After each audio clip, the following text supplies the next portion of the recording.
Bien-aimés dans le Seigneur Shalom, nous bénissons l'Éternel, notre Dieu, qui nous fait grâce, qui nous montre son amour, sa puissance, qui nous accompagne tous les jours. Il nous nourrit, il nous héberge, il fait ce que l'homme ne peut pas faire. Il voit ce que l'homme ne peut pas voir. Son nom, c'est Jésus-Christ, notre Seigneur. Il a le Saint-Esprit qui est à nos côtés, qui nous accompagne, qui nous guide, comme la Bible nous dit. Et le Saint-Esprit est là pour nous révéler la parole et l'amour de Dieu. Aujourd'hui encore, c'est une grâce et privilège de me présenter au-devant de vous pour une exhortation d'une trentaine à 35 minutes. C'est votre frère Bifalo Bifoulou du ministère de l'Armée bleue. Je me souviens, pour une petite précision, quand je parlais des infiltrés récompensés, au lieu de dire 2019, j'ai dit 2018. Je m'en excuse. L'exhortation est faite en 2019, donc le 21 août 2019. Ce n'est pas le 21 août 2018. Donc, merci pour cette précision. Alors, aujourd'hui, la date, je ne vais pas commettre une erreur, une faute encore. Aujourd'hui, nous sommes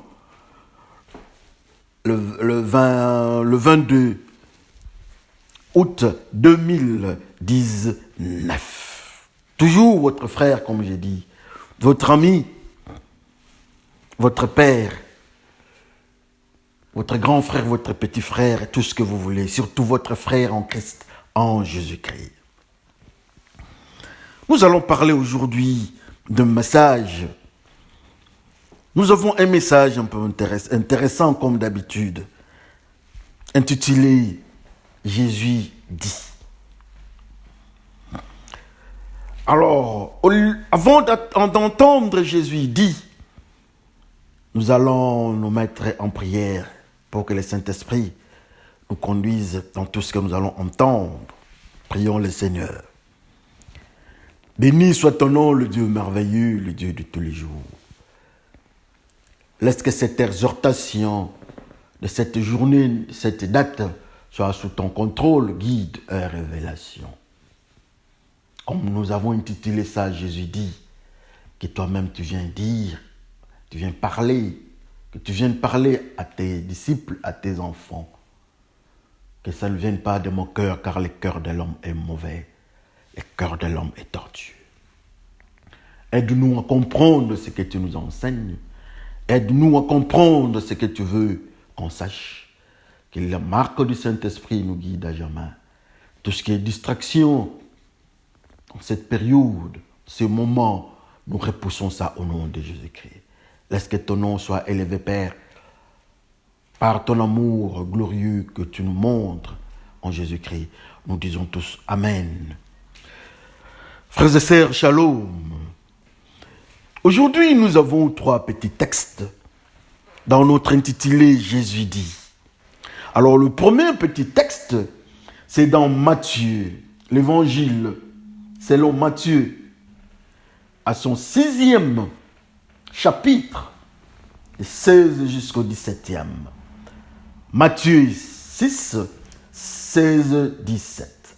Lisons par le nom de notre Seigneur Jésus-Christ. Lorsque vous jeûnez, ne prenez pas un air triste, comme les hypocrites, qui se rendent le visage tout défait pour montrer aux hommes qu'ils jeûnent. Je vous le dis en vérité, ils reçoivent leur récompense. Mais quand tu jeûnes, parfume ta tête et lave ton visage. Amen. Intéressant. Il faut encore parfumer. Il faut parfumer la tête et laver le visage. C'est ça les jeûnes. Intéressant.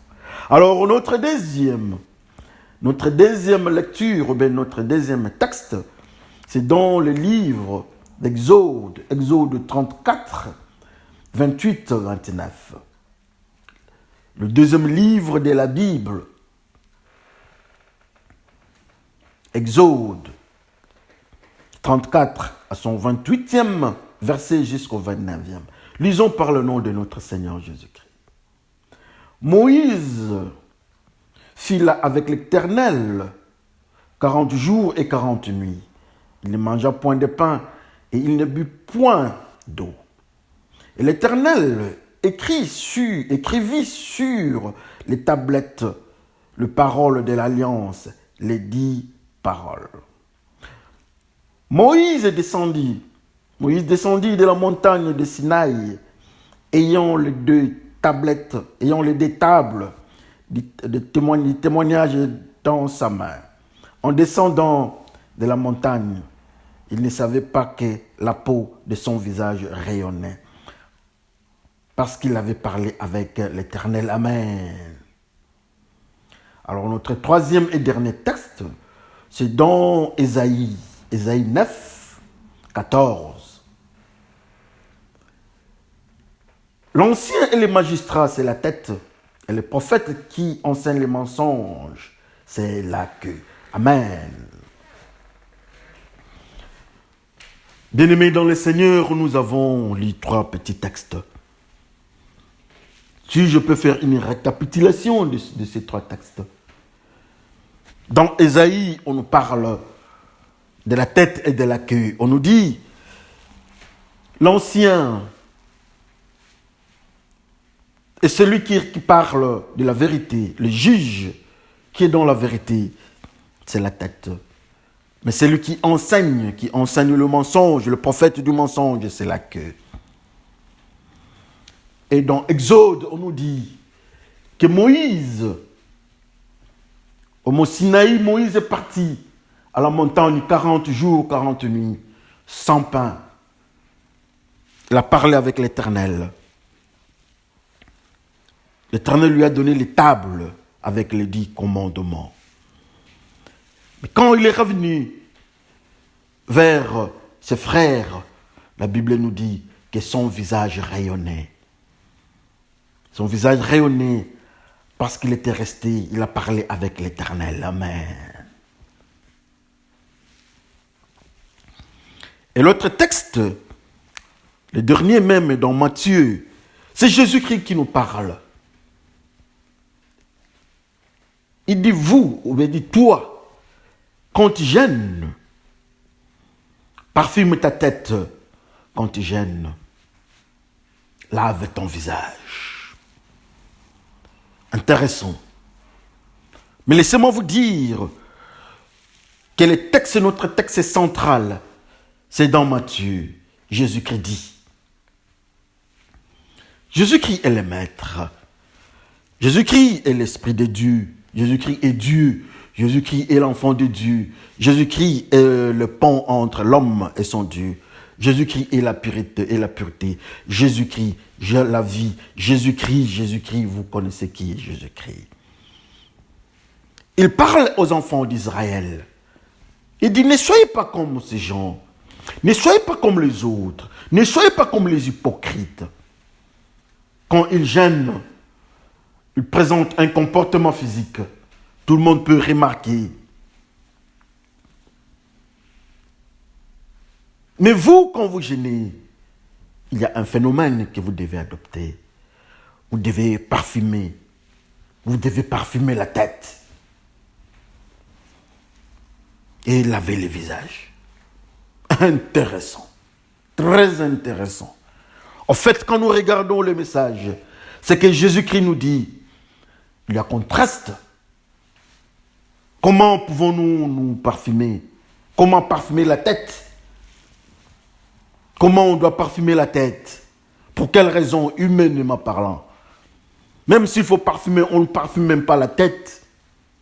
Mais Jésus-Christ nous demande, laver le visage et parfumer la tête. Et à la fin, il dit, c'est ça les jeûnes. Ça, c'est très intéressant, mes frères et sœurs. Et de l'autre côté, notre maître, la parole de Dieu dans le livre d'Ésaïe, Ésaïe 9, il dit les menteurs, le prophète menteur, les enseignants menteurs, les anciens menteurs et autres sont la queue. Et ceux qui sont dans la vérité, les anciens et des juges, des gens qui disent la vérité, des lévites qui sont dans la vérité, les enfants de Dieu qui sont dans la vérité, c'est la tête, alléluia. Ça, c'est intéressant. Et quand je regarde encore des phénomènes, toujours phénomène sur phénomène, Jésus a dit, de l'autre côté, nous voyons des phénomènes au-devant de nous. C'est Moïse qui part au mont Sinaï. Un humain doit voir Dieu. Un humain doit causer avec Dieu pendant 40 jours. Il est au mont Sinaï.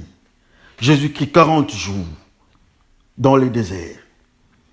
Jésus-Christ 40 jours en face du diable dans le désert.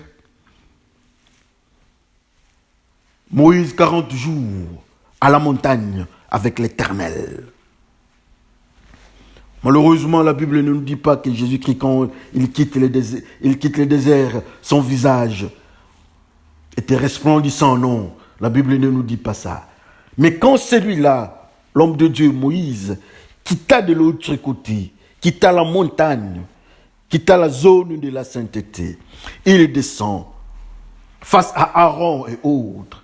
On ne pouvait pas supporter de le voir parce que son visage resplendissait. Un phénomène intéressant. Jésus a dit. Dans des églises aujourd'hui, dans nos communautés aujourd'hui, en ce temps, nous nous retrouvons devant des phénomènes. Ces phénomènes-là, souvent, nous appelons ça le jeûne. Il y a des jeûnes de toutes formes. Il y a des jeûnes qui bousculent. Il faut jeûner pendant autant de jours. Ça bouscule. Il y a de ceux qui jeûnent pendant 10 jours, pendant 20 jours. Et même, il y a de ceux qu'on a même surnommés 100 jours. Il y a même des églises. Il y a même des églises qui ont cette renommée de jeûner et de jeûner et jeûner.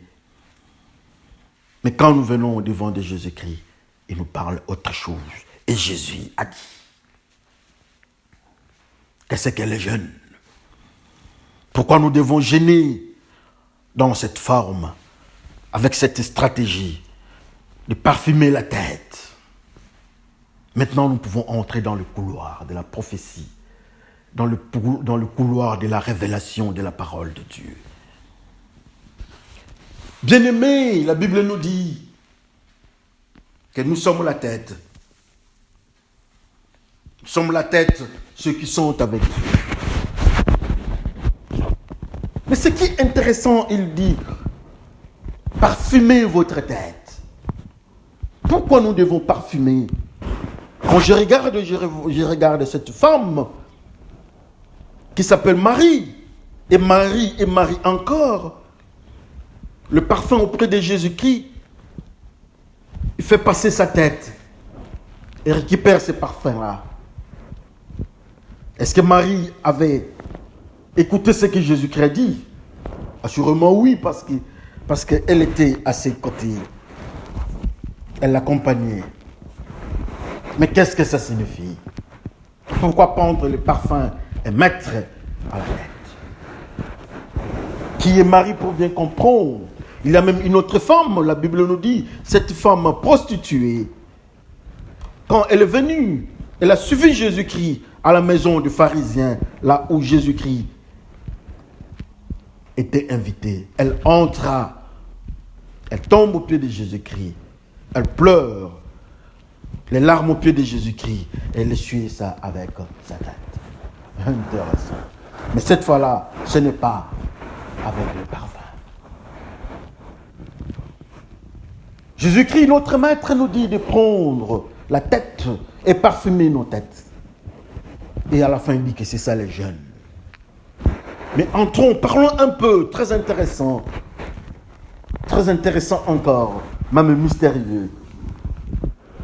Prendre le parfum, parfumer la tête. La tête, au fait, la Bible nous dit, la tête dans le livre d'Ésaïe, comme nous avons lu ensemble, la tête représente l'homme juste. Au devant de Dieu, il partage le monde en deux. Il y a l'homme juste qui craint Dieu, qui est la tête. De l'autre côté, c'est la queue, qui est l'homme menteur, le prophète menteur, et toute la série du mensonge. C'est la queue. D'une autre forme, la tête représente le côté droit, là où il y a le brebis, là où il y aura l'église, et du côté gauche, c'est la queue, là où il y a les pécheurs. Mais quand nous devons prendre le parfum et laver, et mettre au niveau de la tête, parfumer la tête, c'est un message codé de Jésus-Christ. Il nous dit, quand vous voulez jeûner, il faut couvrir votre tête, votre corps. Vous qui êtes enfant de Dieu, vous qui êtes serviteur de Dieu, vous êtes la tête. Alors votre tête ou bien votre corps que Dieu reconnaît en tant que tête, parce que vous êtes de l'autre côté de la pureté. Quand vous venez au devant de Dieu, vous voulez jeûner, alors parfumez-vous. Spirituellement parlant, il ne dit pas de parfumer, prendre le parfum et commencer à parfumer la tête, mais il dit votre corps spirituel, que ça ait une odeur de parfum, que ça soit parfumé. Mais pourquoi l'homme qui veut jeûner doit être parfumé? Parlons un peu de jeûne. Le jeûne, c'est le refus de la nourriture. Le jeûne, c'est le rejet de la nourriture. Quand Moïse part de l'autre côté vers Dieu, il reste, il ne mange pas, mais il mange seulement la parole de Dieu. Il rejette, il repousse la parole, la nourriture humaine. Comme Jésus-Christ part 40 jours au devant du diable, dans la maison du diable, avec tout ce qui est nourriture du diable. Jésus-Christ refuse, il reste en état de jeûne. Alléluia. Et Jésus dit, quand nous jeûnons, nous refusons la nourriture du monde quand nous jeûnons. Oui, nous pouvons refuser la nourriture que nous prenons chaque jour, ça c'est bien. Ça c'est la nourriture, c'est le jeûne par rapport aux humains. Mais quand Dieu nous parle de jeûne, quand Dieu veut que nous jeûnons, nous devons d'abord laisser la nourriture spirituelle du diable. C'est que le diable nous donne. C'est que le diable nous propose. Nous refusons ça, cette nourriture. Comme Jésus-Christ qui était chez les diables lui-même, Jésus-Christ refusa. Il restait en état de jeûne. Alors quand vous refusez cette nourriture, quand vous refusez la proposition du diable, il y aura un autre phénomène. Le premier phénomène, c'est que votre corps, qu'il appelle la tête, doit être parfumé. Mais pourquoi cette tête doit être, ou votre corps spirituel, nommé la tête, doit être parfumé? La Bible nous dit encore que notre vie doit être un parfum de bonne odeur, que nous devons être un sacrifice de bonne odeur au devant de Dieu. Quand nous venons au devant de Dieu, quand nous qui sommes la tête, en laissant la nourriture du monde, en laissant la parole de ce monde, le comportement du monde, nous devenons la tête, comme dans le livre d'Ésaïe. Quand nous refusons ce phénomène-là, nous devenons la tête. Et quand nous voulons maintenant venir au devant de Dieu, nous devons être un sacrifice de bonne odeur. Un parfum est un parfum de bonne odeur. On ne peut pas se parfumer avec quelque chose qui sent mauvais. Et Jésus dit. Quand nous venons au devant de Dieu, nous laissons le monde, nous refusons la nourriture du monde. Il ne suffirait pas seulement de refuser la nourriture du monde, mais nous devons maintenant nous présenter au devant de Dieu. Nous devons aller vers Dieu. En allant vers Dieu, Dieu nous dit, il y a un système qu'il accepte. Il faut être parfumé, je m'excuse. Il faut parfumer les corps. Dans le langage codé de la Bible, on dit la tête, il faut parfumer la tête. Mais nous sommes la tête. Nous-mêmes, donc, nous devons être parfumés. Nous devons être un parfum de bonne odeur au devant de Dieu. Que notre vie soit un sacrifice de bonne odeur. C'est les codes que Jésus-Christ nous a révélés. La tête doit être parfumée. Notre corps doit être parfumé. Ou encore, nous devons être un sacrifice. Notre vie doit être un sacrifice de bonne odeur au devant de Dieu. Comme les enfants d'Israël le faisaient. Comme Gédéon avait fait les sacrifices.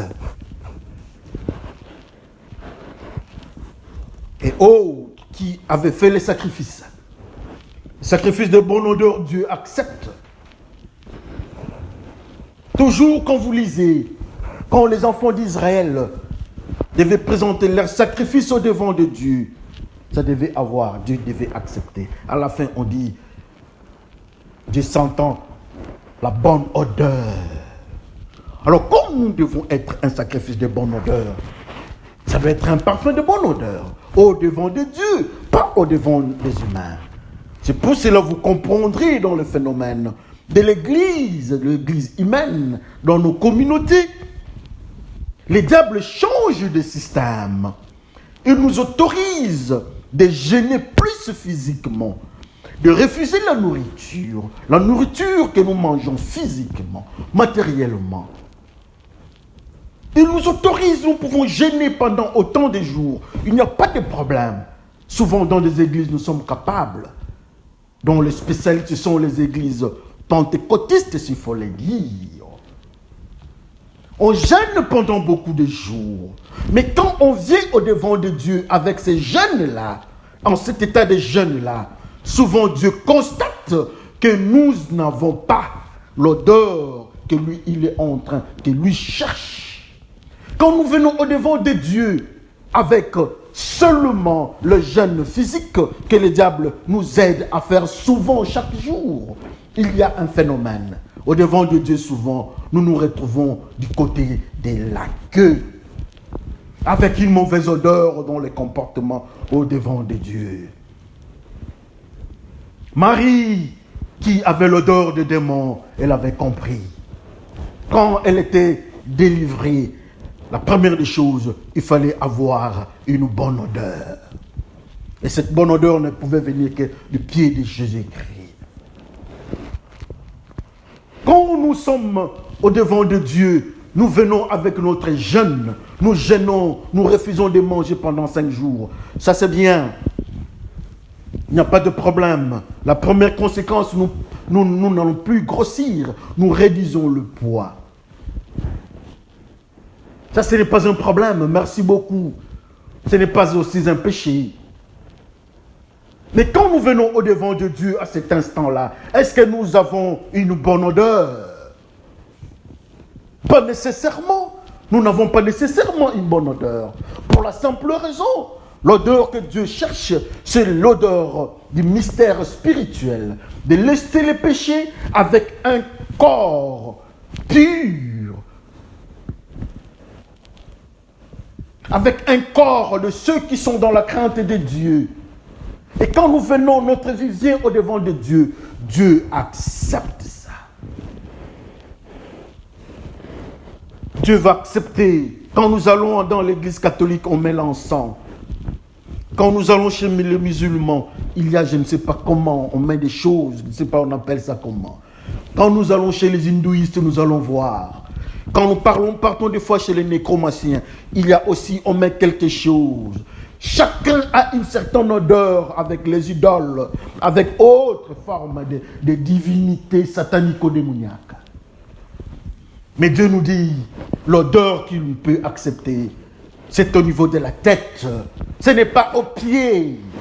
Dieu ne cherche pas l'odeur de la queue, non. L'odeur de la queue, Dieu n'accepte pas. La queue représente le pécheur. Quand un pécheur vient au-devant de Dieu, Jésus-Christ, Dieu n'accepte pas. Parce que Jésus-Christ dit lui-même, parfumez la tête.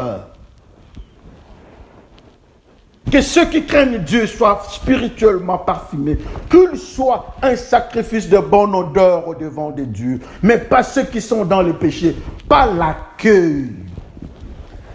Je fais un constat dans l'église. Souvent quand on parle de la tête, nous sommes la tête et non la queue. On parle plus de Deutéronome. Dieu va vous faire. C'est parce que nous avons toujours tendance à chercher le matériel.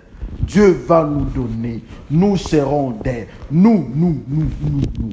Mais dans Ésaïe 6, Ésaïe 9, je m'excuse, on nous parle d'une manière précise que la tête représente ceux qui craignent Dieu. Et ceux qui craignent Dieu, Jésus-Christ nous dit, dans le phénomène des jeûnes, nous devons avoir une odeur, une bonne odeur, l'odeur du parfum. Ou encore, nous devons être un sacrifice de bonne odeur. Donc tout ce que les enfants d'Israël faisaient, ce qu'elles pouvaient donner à Dieu, c'était le sacrifice. Le travail des Lévites, c'était de donner des sacrifices à Dieu. Jésus-Christ lui-même s'est donné en sacrifice pour nos vies. Alors nous, quand nous venons aussi au-devant de Dieu, pour que Dieu nous accepte, nous devons être un sacrifice de bonne odeur au-devant de Dieu. Alléluia. Et Jésus dit que si nous jeûnons, nous devons jeûner chaque jour. Mais quand nous jeûnons, nous devons être la tête parfumée. La tête doit être parfumée. Notre corps spirituel doit être parfumé. Parce que notre corps spirituel, pour ceux qui craignent Dieu, ça s'appelle la tête. Le méchant s'appelle la queue. Les voleurs qui ne verront pas Dieu, ça s'appelle la queue. Les adultères qui ne verront pas Dieu, ça s'appelle la queue. Les magiciens, les sorciers qui ne verront pas Dieu, ça s'appelle la queue. Mais ceux qui sont dans le pardon, ceux qui sont dans la crainte de Dieu, ceux qui sont dans la douceur, dans le fruit du Saint-Esprit, ça s'appelle la tête.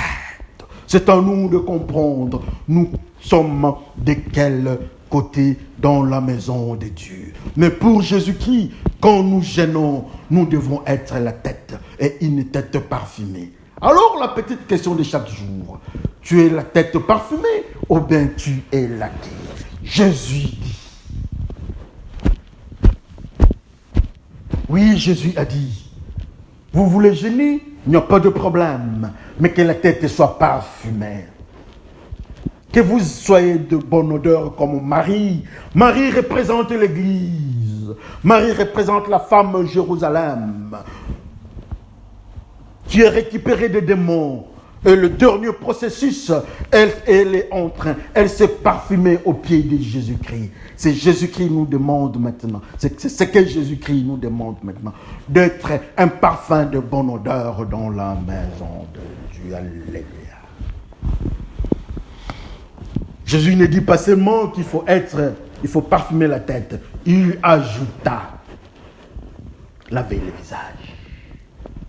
Comment nous jeûnons? Quel est le rapport entre jeûner et laver le visage? Pourquoi laver le visage? Que les enfants de Dieu nous suivent très bien. Quand on lave le visage, assurément, on ne peut laver le visage qu'avec l'eau. Quand on lave le visage, on prend l'eau, on met au visage, on essuie le visage. Mais l'eau là que Jésus-Christ nous demande de laver le visage. Nous avons 3 types d'eau. Nous avons l'eau qui représente le monde, qui représente les tribus, qui représente les nations, qui représente les péchés sous la domination du diable. Ça, on appelle l'eau dans les livres de Révélation. Il y a aussi l'eau que nous buvons chaque jour, H2O. C'est ce que nous buvons chaque jour. Des fois, pour désinfecter, on met la chlorine. Ça, c'est l'eau de chaque jour. On lave les bébés, on lave les assiettes, on fait la vaisselle. Ça, c'est l'eau de chaque jour, l'eau des pluies.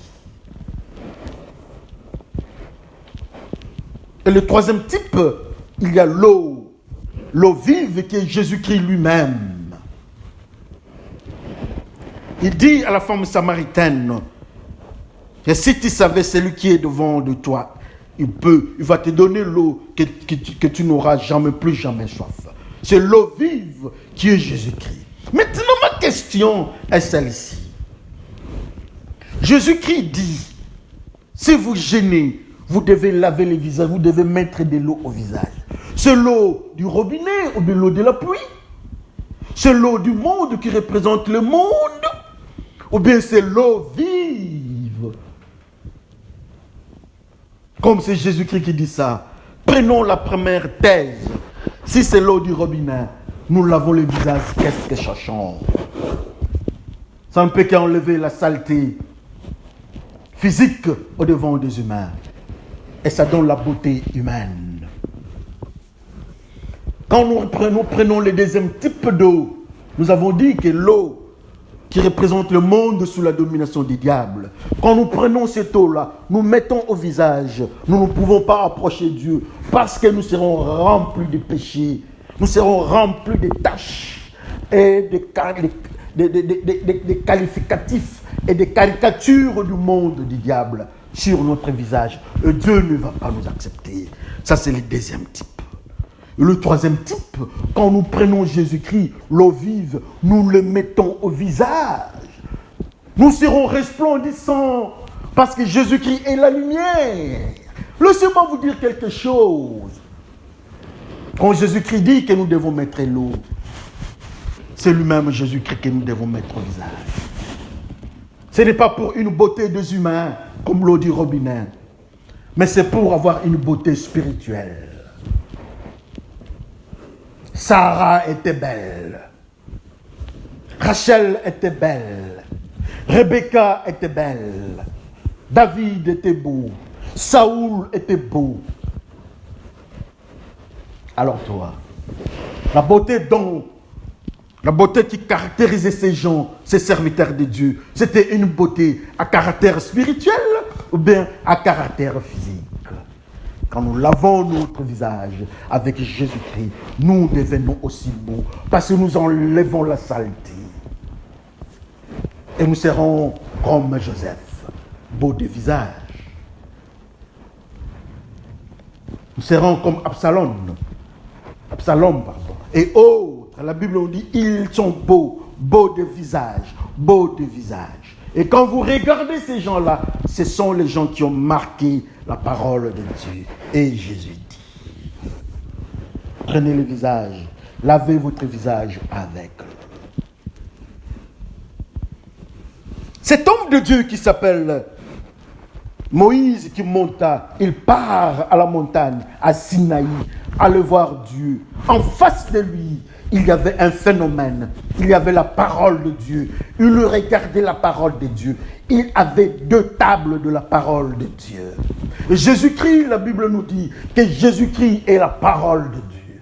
À la même minute, on nous dit encore que Jésus-Christ est l'eau vive. Si vous enlevez les tablettes, les termes tablettes, Jésus-Christ qui est la tablette, ou bien les tablettes, vous remplacez par Jésus-Christ qui est l'eau vive au devant de Moïse. Ça signifie que Moïse prend seulement l'eau vive qui est Jésus-Christ. Il met au devant de lui, ça les lave. Comme conséquence, d'abord, il ne mange pas, il est resté pendant longtemps. Il refuse la nourriture des enfants d'Israël. Mais il est resté 40 jours en train de parler avec Dieu en face de Jésus-Christ, la tablette ou la parole de Dieu. Il est resté là-bas. Jésus-Christ se transforme, il prend la dimension de l'eau vive et il lava son visage. La Bible nous dit quand Moses ou bien Moïse il rentre vers Aaron et autres. Personne ne pouvait voir. personne ne pouvait fixer les regards sur le visage de Moïse. Pour la simple raison, la Bible nous dit qu'il était avec l'Éternel à la montagne. Il a refusé la nourriture du monde. Il a pris la nourriture de Dieu, qui s'appelle Jésus-Christ, qui s'appelle la parole de Dieu, qui s'appelle l'eau vive. Et comme conséquence, sur son visage, qui était un beau visage, on voyait Jésus-Christ qui est la lumière. Au lieu de voir Moïse au visage, on voyait Jésus-Christ qui est la lumière. Jésus-Christ, la lumière, on voit Jésus-Christ sur Moïse. Parce qu'il a accepté Jésus-Christ, il a pris Jésus-Christ, il est resté en état de jeûne spirituel, il a refusé la nourriture du monde. Oh, Moïse devient resplendissant. Moïse au mont Sinaï, il est avec Dieu, il refuse la nourriture du monde. Dans cette dimension-là, il accepte la parole de Dieu. Il accepte Jésus-Christ qui est les tablettes du commandement. Il accepte ça à son visage. Il avance encore. Il accepte la parole de Dieu. Et Jésus-Christ les marqua. Jésus-Christ les marqua à son visage. Son visage est resplendissant. Quand il vient au-devant d'Aaron, au lieu de voir Aaron, on voit Jésus-Christ. Aaron cache ses yeux. Quand il part au-devant des enfants d'Aaron, les 4 enfants d'Aaron, ces enfants cachent leurs yeux. Quand il part devant Myriam et les autres, cela cache leurs yeux. Pour la simple raison, au lieu de voir Moïse, on voyait Jésus-Christ au-devant de Moïse qui resplendissait. La gloire de Dieu resplendissait. Pour la simple raison, Moïse était en état de jeûne. Il est parti dans la montagne qui représente la sainteté. Il entre dans la sainteté, il accepte Jésus-Christ sur son visage. Il lave son visage avec l'eau vive. Et comme conséquence, l'eau vive marque son visage. Il devient resplendissant. Et Jésus dit, alors quand tu viens au-devant de Dieu, quand nous autres nous venons au-devant de Dieu, nous qui sommes des fois des pasteurs menteurs, nous qui sommes des fois des anciens menteurs, quand nous venons au-devant de Dieu, il nous voit comme Moïse resplendissant, qui est en état de jeûne, ou bien il nous voit comme... Je vais vous raconter une petite histoire. Dieu dit aux enfants d'Israël, il dit à un serviteur de prendre les sels, les caca, donc les matières fécales, et d'allumer le feu avec. Il dit non, je n'ai jamais touché ça. C'était une impureté. J'ai comment donc? Je crois encore, un disciple, je crois que c'est Pierre, si je ne me trompe pas, il fait un songe. On fait descendre des reptiles. Quand il regarde, on lui dit de manger. Il dit, mais je n'ai jamais touché à ça. Mais quand nous venons au-devant de Dieu, nous autres, qu'est-ce que Dieu voit à nous? Le serviteur de Dieu dit que je n'ai jamais touché à l'impur. Mais quand nous venons au-devant de Dieu, qu'est-ce que nous représentons? Qu'est-ce que nous représentons au-devant de Dieu? N'est-ce pas une impureté? Alors si nous représentons une impureté, assurément, nous ne sommes pas en état de jeûne que Jésus-Christ nous demande. Parce que c'est tout ce qui est impur au-devant de Dieu n'a pas une bonne odeur. Ce n'est pas un sacrifice de bonne odeur. C'est comme le sacrifice de Saoul. Dieu dit de détruire tout. Et le roi, et le peuple, tout devait être détruit. Mais Saoul prendra des moutons qui avaient un bon nombre, qui étaient en bonne santé. Il prendra cela. Quand il vient au-devant de Dieu, Dieu parle au serviteur de Dieu qui s'appelle Samuel. Il dit, mais je voulais donner ces moutons à Dieu. Samuel répondit, mais non, ces moutons ici sont impurs. Il fallait détruire et les rois et les moutons et tout. Mais comment est-ce que tu peux venir au-devant de Dieu avec ce qui est impur? Et Dieu rejeta Saül.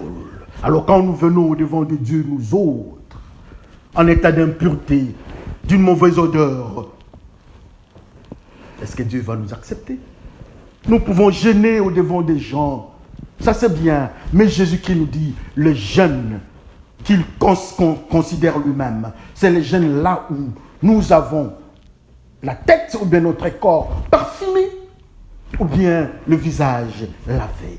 Comme nous avons dit, visage lavé, il y a Jésus-Christ lui-même qui se met, qui marque notre corps, notre visage, qui marque notre corps. Et nous devenons comme Moïse. Il y a encore de l'autre côté, quand nous sommes parfumés, nous sommes un sacrifice de bonne odeur. Et Dieu fait, il accepte notre prière. Nous sommes en jeûne de 100 jours. Mais Dieu refuse nos prières. À quoi bon? Pour la simple raison que la prière d'un pécheur est une abomination. La prière de celui qui est du côté de la queue est une abomination. C'est un sacrifice de mauvaise odeur. Quand nous venons au devant de Dieu, Dieu nous dit que ce visage est impur. Il faut détruire tous ces gens-là. Mais quand c'était le tour de Moïse à Sinaï, regarde, Moïse revient auprès de ses frères avec un visage resplendissant. Alors si nous venons, nous autres, au devant de nos frères dans l'église, comment est-ce qu'ils constatent? Qu'est-ce qu'ils constatent? Je m'excuse. Dans notre comportement, dans notre langage, dans notre manière d'apprécier, dans nos jugements, qu'est-ce qu'ils constatent? Ils constatent que nous sommes un sacrifice de bonne odeur. Nous sommes du côté droit de Dieu. Ou bien nous ne sommes que des menteurs. Nous ne sommes que la queue. Et chacun regarde sa vie dans la maison de Dieu. Nous constatons même que les païens se comportent mieux que les enfants de Dieu. Quand nous regardons comment est-ce que l'Église est rongée, l'Église est restée seulement dans les principes. Il faut avoir des uniformes. Ceux qui sont au service de protocole sont en uniforme. Quand le pasteur entre, on prend la Bible du pasteur. Ça, ce sont des gesticulations dans la maison de Dieu.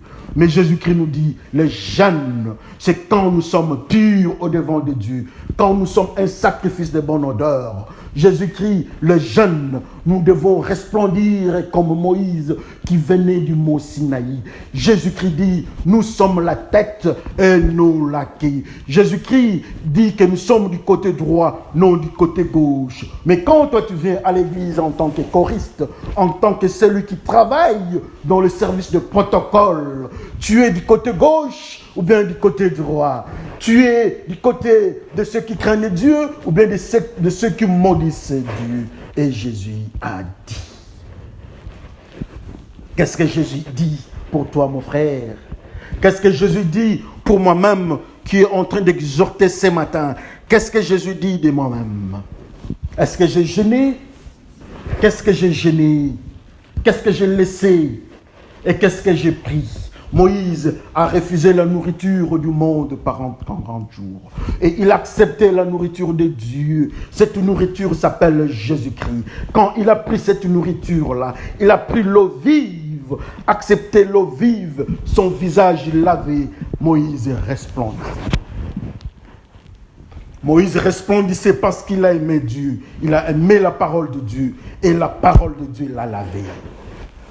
N'est-ce pas? Nous sommes lavés par le sang de l'agneau.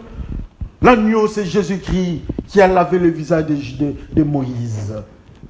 Quand nous venons au devant de Dieu, Dieu regarde si c'est Moïse. Aaron n'est pas monté à la montagne. Les enfants d'Aaron n'ont pas monté à la montagne, sauf Moïse lui-même. Il dit que personne n'approche la montagne, que personne ne touche à la montagne. La montagne bougeait, il y avait de flammes de feu. Mais Moïse, le serviteur de Dieu, était là, en train de parler avec Dieu, en train d'écouter ce que Dieu lui disait. Il a fait la différence parce qu'il avait un phénomène. qu'on nous dit, il était en état de jeûne. Il resplendissait dans son visage. À son visage, il a refusé la nourriture du monde. Il a pris la nourriture du mont Sinaï et il est devenu différent. On l'a mis à l'écart. La Bible nous dit que nous sommes mis à l'écart pour Dieu. Ce n'est pas en chantant que nous sommes enfants de Dieu. J'ai peur de vous dire ça. Ce n'est pas en chantant, ce n'est pas en devenant pasteur que nous sommes enfants de Dieu. Ce n'est pas en devenant apôtre que nous sommes enfants de Dieu. Judas était aussi apôtre. Ce n'est pas en allant suivre le cours de théologie que nous serons des enfants de Dieu. Je ne dis pas qu'il faut faire ça. Mais ce n'est pas une garantie. Parce que Saul était quelqu'un qui étudiait, qui était un théologien. Même le pharisien était des théologiens. C'est à nous de comprendre. Mais alors, quand nous voulons être un enfant de Dieu, nous devons être en état de jeûne. En état de jeûne, nous donne la possibilité de nous parfumer. Nous nous parfumons, nous devenons la tête. Notre corps entier devient la tête. Et Jésus-Christ, l'odeur du Saint-Esprit va nous couvrir. L'odeur de la parole de Dieu va nous couvrir. Et quand nous venons au-devant de Dieu, Dieu fait seulement comme il a accepté les sacrifices d'Abel. Et quand l'autre est venu, Caïn est venu avec son sacrifice de frère du côté gauche. Quand il est venu avec son sacrifice, Dieu a rejeté. Quand il est venu avec le sacrifice du frère de la queue, Dieu a refusé. Alors quand tu pars au-devant de Dieu avec ta vie, tu es du côté de Caïn que Dieu a refusé, ou bien tu es du côté d'Abel que Dieu a accepté. Abel est le bon berger. La Bible nous dit que Abel est berger. Et la Bible nous dit que Caïn est cultivateur. Un cultivateur cultive la terre. Oh, Dieu a maudit la terre. Je ne parle pas de cultivateurs matériels, nos frères qui font les champs. Mais je parle de cultivateur spirituel. Mais Caïn était un cultivateur spirituel. Il s'est hasardé de venir avec son sacrifice de mauvaise odeur au-devant de Dieu. Dieu dit niet. Alors quand nous venons aussi au-devant de Dieu, Caïn et Abel étaient dans le jardin d'Éden. Réel, ils étaient là-bas. Mais Dieu rejeta le sacrifice de Caïn. Parce qu'il était quelqu'un du côté de la queue. Parce qu'il était quelqu'un du côté gauche. Mais Dieu accepte les sacrifices d'Abel parce qu'il était un berger. Parce qu'il était comme David, de bon visage. Parce qu'il était comme Joseph, parce qu'il était comme Sarah de belle, elle était belle de visage, comme Sarah, comme Rachel, comme Rebecca. Mais quand nous tournons, nous regardons les sœurs de l'église, nous constatons que nos sœurs de l'église sont méchantes, elles sont dans la méchanceté. Quand nous regardons les frères de l'église, nous constatons qu'ils ont le visage de Caïn. Mais ce n'est pas tard. Ce n'est pas tard. Moïse avait grandi dans la maison de Pharaon, mais Dieu l'a récupéré. Dieu a récupéré Moïse. Et Dieu a refusé les sandales de Moïse au-devant de lui. Pour dire que tu n'es pas saint, Moïse, tu n'es pas pur. Mais quand il a enlevé ces sandales-là, Dieu l'accepte au mont Sinaï. Seulement lui, Moïse. Ce n'est pas tard. Si nous acceptons le commandement de Dieu, Dieu va nous changer. Nous serons le même Moïse, la même personne. Mais nous allons quitter le système de Moïse de la maison du Pharaon et nous serons Moïse au mont Sinaï. Au mont Sinaï, il est en état de jeûne. Il refuse la nourriture de la maison de Pharaon. Il refuse la nourriture du désert. Il refuse la nourriture des enfants d'Israël. Mais il est au-devant de Dieu. Il prend la nourriture qui s'appelle la parole de Dieu. Et comme conséquence, Moïse avec un visage resplendissant. Et Jésus dit que les jeûnes, c'est le jeûne. Ce n'est pas la parole des humains, qui dirait que c'est les jeunes. Les jeunes, c'est ce que Jésus-Christ nous dit. Nous devons être de bonne odeur. C'est ça les jeunes. Nous devons être resplendissants. C'est ce que Jésus-Christ nous demande. Que chacun choisisse de quel côté il veut partir. Du côté gauche, c'est la mauvaise odeur. Du côté gauche, on se lave avec l'eau, mais avec la marque du monde au visage. Mais du côté droit, c'est là où on accepte Dieu. C'est là où il y a Moïse. C'est là où il y a Sarah. C'est là où il y a Abraham. C'est là où il y a Paul. C'est là où il y a les disciples, sauf Judas qui est du côté gauche. C'est à nous de choisir. Nous voulons resplendir au-devant de Dieu. Oui, nous devons laver notre visage. Oui, mais avec quoi devons-nous laver le visage? Lavons-nous le visage avec la parole de Dieu qui s'appelle Jésus-Christ. Nous n'allons pas nous laver le visage avec le Coran. Ça, ce n'est pas la parole de Dieu qui vient de Jésus-Christ. Nous n'allons pas prendre le bouquin des pasteurs ou bien des écrivains. Ça, ce n'est pas la parole de Dieu. La parole de Dieu, c'est Jésus-Christ lui-même qui ajoute, qui dit. La parole de Dieu est pure. On ne retranche pas, on n'ajoute pas. La parole de Dieu, c'est Jésus-Christ lui-même. Si nous voulons être resplendissants au-devant de Dieu, allons vers Jésus-Christ. Il frappe dans nos cœurs. Il frappe, il veut entrer, comme il est entré dans le cœur de Moïse. Moïse est l'enfant de la fille du Pharaon. Moïse devient le serviteur de Dieu à Sinaï. Avec Jésus-Christ, nous serons resplendissants. Que le Seigneur vous bénisse. Prions le Seigneur. Dieu de gloire, Dieu de bonheur, Dieu de tous les jours, nous nous laissons au-devant de vous. Parce que nous avons compris que les jeunes que nous sommes en train de nous engager, ça n'engage que nous les humains. Mais toi, tu veux à ce que, quand nous gênons, que nous soyons un sacrifice de bonne odeur, que nous qui sommes la tête, que nous ayons une odeur de la parole de Dieu, la parole de la pureté. Quand nous gênons, que nous ayons un visage resplendissant, nous devons laver les visages avec le sang de l'agneau. Nous devons laver les visages avec la parole de Dieu, qui est Jésus-Christ. Et quand nous allons laver ces visages-là, nous mettons Jésus-Christ dans notre visage. La conséquence sera, nous allons resplendir comme Moïse venant du mont Sinaï. Merci pour cette parole. Nous élevons ton nom, Seigneur Jésus-Christ, pour cette révélation et enseignement. Merci Saint-Esprit pour ce temps merveilleux. Par le nom de Jésus-Christ, Père, nous te glorifions. Nous disons tous. Frères et sœurs, que le Seigneur nous bénisse. Nous allons nous revoir les jours à venir. À bientôt.